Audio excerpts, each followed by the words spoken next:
Good afternoon, everybody. Yes, I said afternoon. It's kind of a late start today because we had a funeral this morning. A plumber has passed at 69. So now they're going to take his place. He wasn't actively plumbing. He was doing cabinetry and things like that. Too soon.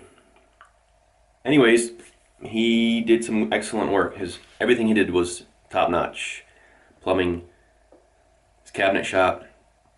So he's gone. So definitely sorry for the family. It was pretty sudden, but this is what happens. Who's going to take my place? I don't know. That being said, I do have a job this afternoon. We'll get started on that. See what that's going on, and I'll meet you there.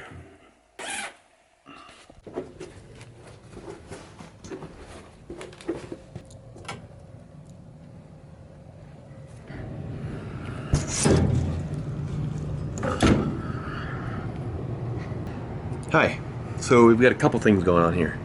One toilet won't flush very well, another is leaking around the base, and then I have to replace some valves underneath the kitchen sink along with the water supplies going up to the faucet.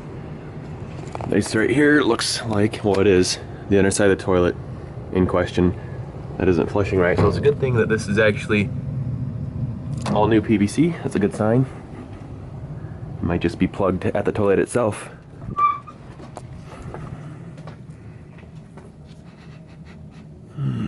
Smells interesting. So I'm kind of listening to water running through the pipe, kind of dribbling through the pipe here from where the toilet drains from. It's really hard to tell. I'm just going to run the M12 trap snake through it, the Milwaukee trap snake through it. I'll show you about that.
Well, I don't see any water raining down on me. Well, that's a good sign that the seal is still good. Obviously, time will tell, but I can't see it being enough pressure to force out that wax. Wow, there's so much hot air blowing up at me.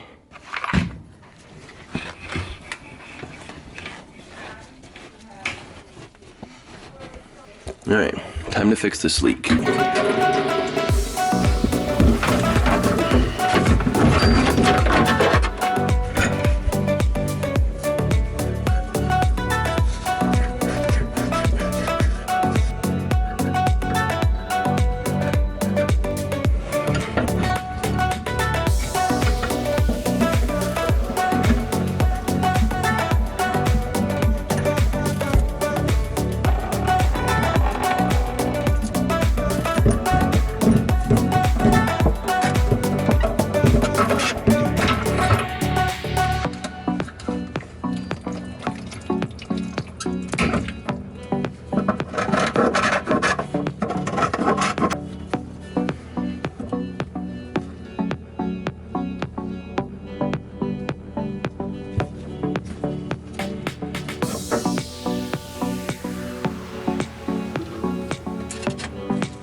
Okay, next up, I was told this toilet needs rebuilt on the inner side of it. A new toilet flange, I guess. I'll take this out of here and see what we find. So what I always do when I'm taking a toilet off to empty out every bit of water that I can. First, flush it, of course.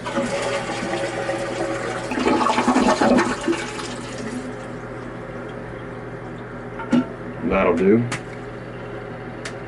We still don't want this water in here because I pull the toilet off the floor, it'll come spilling out the other side. So I've got this last drop toilet suction gun. Ready? Pull it in. And what I do is just shove it back in here. Just let her drain down.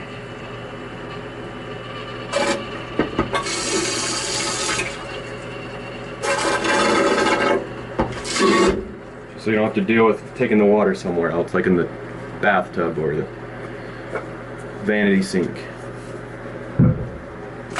Work smarter, not harder, people.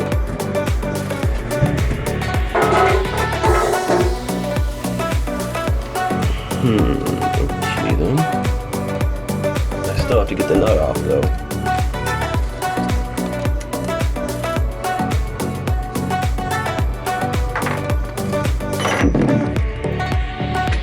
Lovely. As some of you may know, I have this toilet pickup sticks, it's called. It goes into the lip of this toilet, and I'd have to go all the way downstairs and go get it. I kind of forgot it. If I was doing a new install or a couple new installs, I'd have it right away. This lip also looks like it's very, just about non-existent here. It's hard to see because it's kind of creating a shadow. It looks bigger than it really is, but there's hardly anything here, so I don't think it would work anyways. And what I believe where these bolts are actually sitting are in the slots of a toilet flange and not in the T slot. I'll have to show you. I'll pull this off.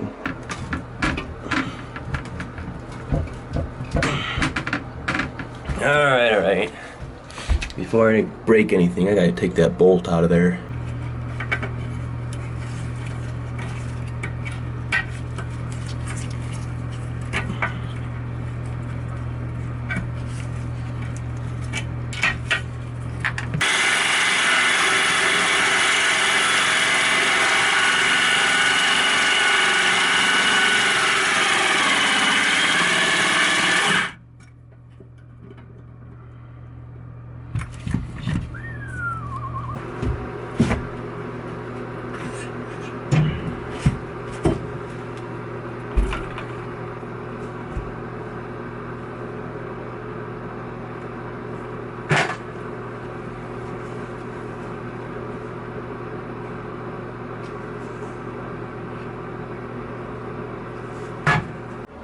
Now I happen to have these American Standard Johnny bolts just for whatever reason.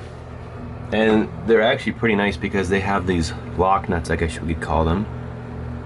And they clamp down on the toilet flange, and in this case it's a kind of a crusty cast iron toilet flange. However, this makes it pretty nice and solid.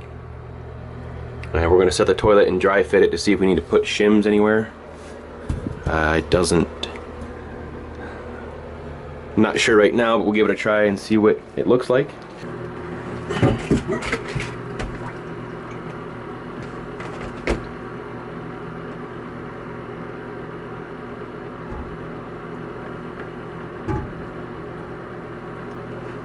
I'll admit sometimes it's a bit difficult to find out exactly where you need to shim it, but in this case it's rocking a little bit front to back, just barely, and I don't want to exactly rely on the toilet nuts to take care of that, so I do need a little shim in the rear of it, and I'll put that. That really helped it a lot. I like that. Oh, I like that. That's better. I like that a lot. Okay. I put 2 shims in the back here. I'm going to trim them down so obviously you can't see the part sticking out because there won't be any. Like I've said, it's kind of hard to know exactly where to put your shims if you're going to be using shims. It's a lot by feel anymore. So this one will go underneath the bowl this far. Oh, hello. Who is it? My phone's not working. Come on, where's the display? Oh, there it is. 740. That's a new one. Yeah, anyway, so this is there. I set this right outside the rim, or the edge of this, where it's going to sit, and then the one back here is like that, so when I pull it off and I get ready to set it, I just have to scoot them in a little bit to set them directly underneath the toilet. Yeah, this will work. And in this case, I'm going to have to take care of a third thing at the same time, which is where this water line goes up to the other side of the toilet. I gotta pay attention to that. Yeah, looks like we gotta tighten that down too. Alright, whatever.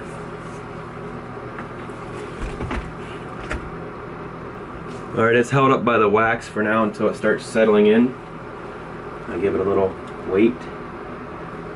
That gives me a little bit of time to move the shims in position, and as well as my water line.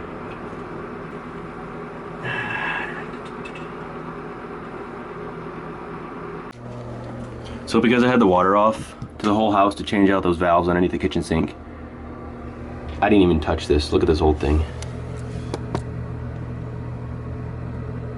If it's not leaking, I don't want to touch it. So the whole house is off, and that's why I didn't do anything to that valve. But obviously before you do anything to your toilet, turn the water off. We're going to the basement and turn the water off right now.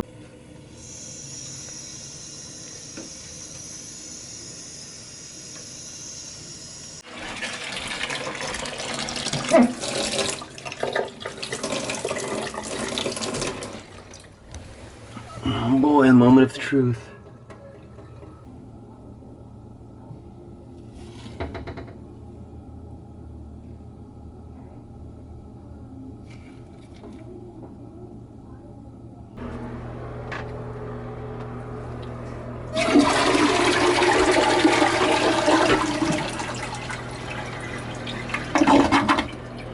Lovely.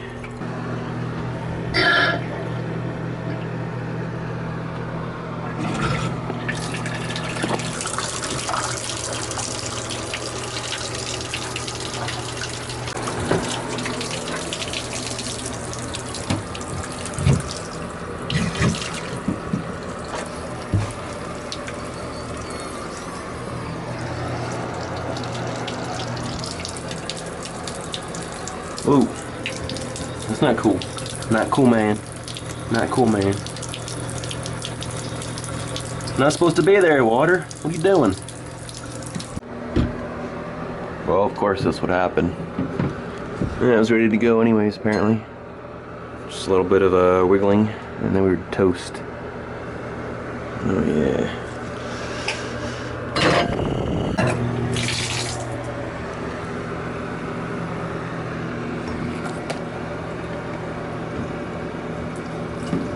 So of course, once you know it, I don't have the exact replacement. which would mean a tub spout that has threads clear out at the ends, right? Clear out at the ends. Nope, I got this, I think it's a Delta, yeah, it's a Delta. And then this piece goes right in here, and your nipple has to go in the very end, the back end, and not the front end of the new tub spout. Regardless, I should be able to remove this copper stub out right here so that I can put a short nipple in the 90 back in the wall and then put my tub spout on. And right now I'm just putting this together. I think I may have had a comment about someone, just suggesting to use tape only, but it's one of those things that kind of, just have a little peace of mind, and thread quality may not be the same as it used to be. Anyways, it takes very little more effort to use both, especially if you're working with older threads such as this. I guess I just don't really want to take a chance. I use both tape and paste. Alright, wish me luck.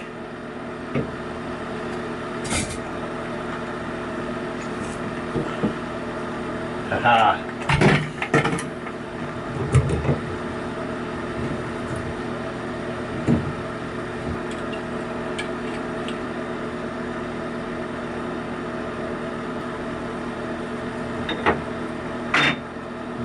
Okay. It's a beaut.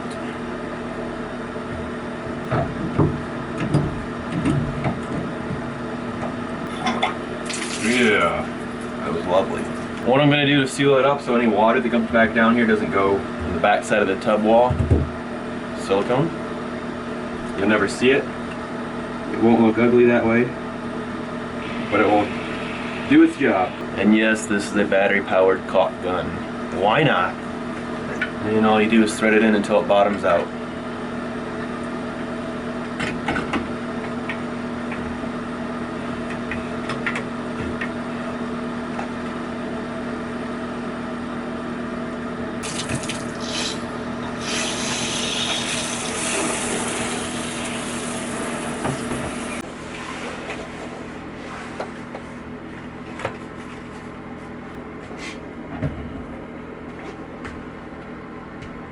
So my tech pack is about 42.5 pounds.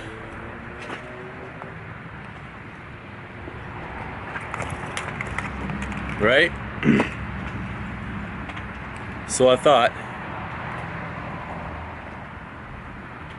just maybe, to make things less stressful on it, I don't know, might help it, might not, is that you saw me when I put it on.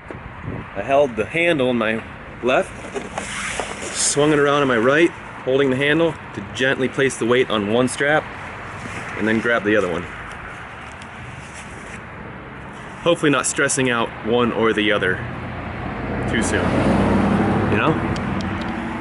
Thoughts? Anybody else have that and don't bother, or have their own way of doing it?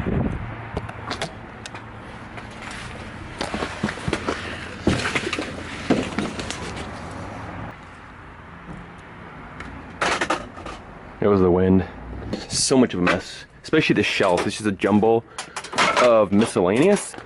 Well, I'm actually doing something else. I got this shelf completely redone. As you can see, I actually trimmed this down to fit the 26-inch Milwaukee boxes, and it was pretty good. I didn't want to lower the shelf any and lose room down here, and so far it's holding up. I know if I want to, I can maybe hook something here to support it up to this shelf. It hasn't moved. That's the thing. So I was able to get those 26-inch boxes in and out real easy because I did this without losing space here.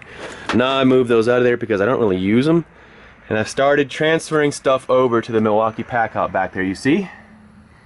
Very nice. I am using it. Okay, I have had it for a little while now. It was just taking forever to get that bottom rolling box in, and now that I have that, I can kind of get using the whole system, the whole thing with the bottom rolling box. So I'm just trying it out, getting things sorted into it before I actually before I bring any of that information to you guys, get a good feel for it. I mean, so far I'm loving how it latches together. Absolutely, that's the best thing about it, Anyways, I'll just keep you updated on the system as I see fit. I mean, the bags, I'm not going to say anything about the totes, the tool bags themselves. They They stack on the boxes, they hold some tools, you know. What else can you say?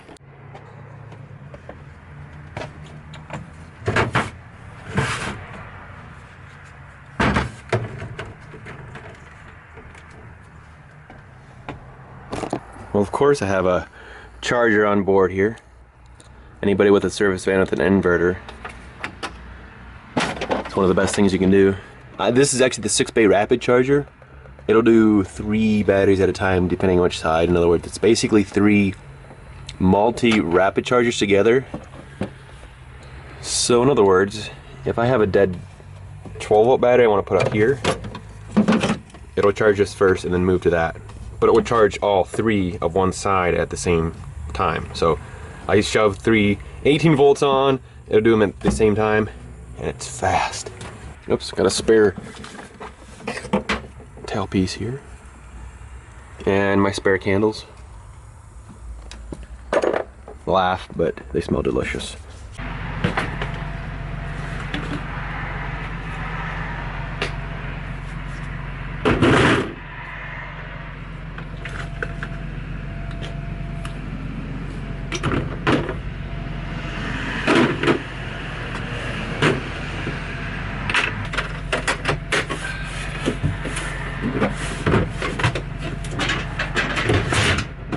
Uh-oh.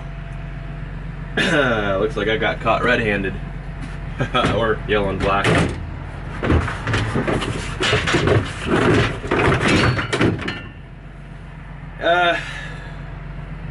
I can explain.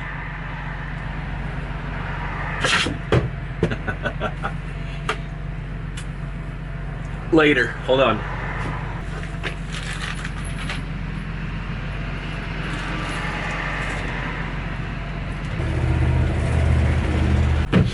Alright, so here's the sneak peek.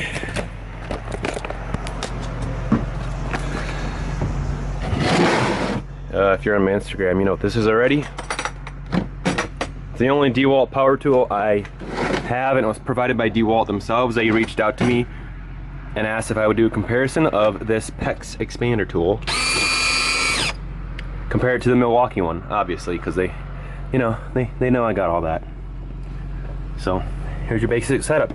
These actually interchange with the Milwaukee tool. This grease is white instead of gray. It's a 20 volt max instead of a 12 volt max. It's a bit, you know, what else is there to say? Keep you guys updated on the progress about this, see how it compares, of course. Oh, look at that. If I would just look at the hieroglyphs. Yeah. Not terrible.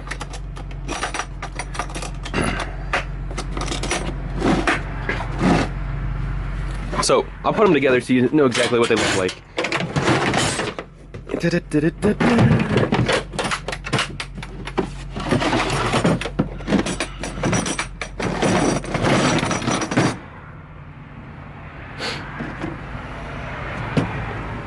at that, it's like the head is the exact same. Well, I think it probably is.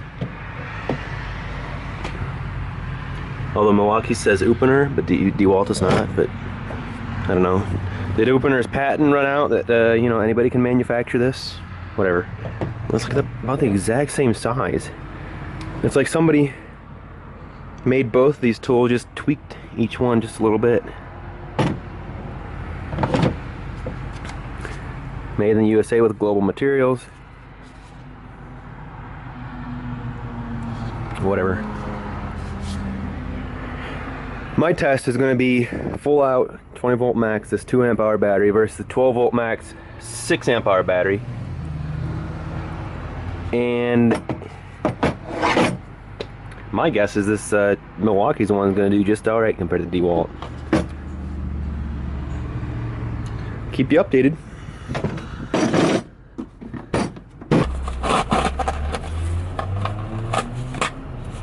These are good. These are real good. They do more than just your hands. They'll also do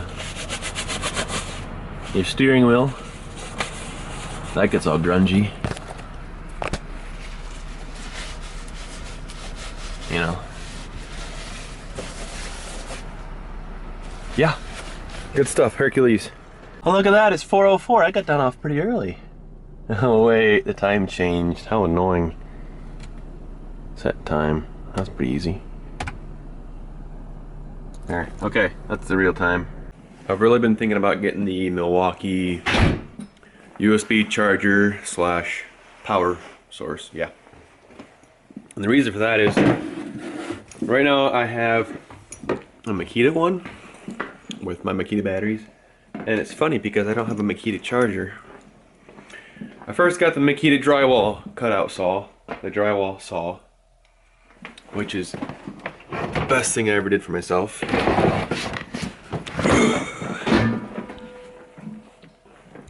And then I got 2 batteries, but I never got a charger. I never got around to getting a charger. So of course, how do I charge it up? How do I charge the batteries up, right? So I find a charger, and I use the charger that I find to charge my batteries, and then my batteries are charged. It's that simple, right?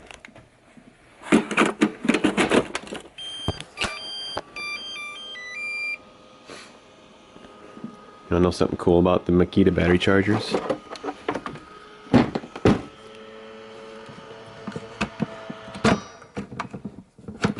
Let's see if I can do this. Put it on, take it off, do it again. It'll cycle through different tunes.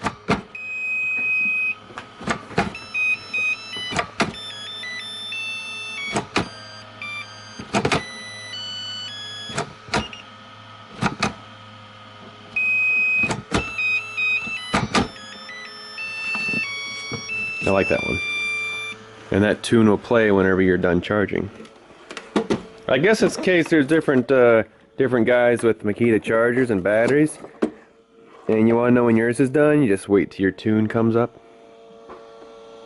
So yeah, next on my list is the Makita battery charger, as well as the Milwaukee charger power supply. Because that way I don't have to take off the battery and put it on a charger if I'm going somewhere.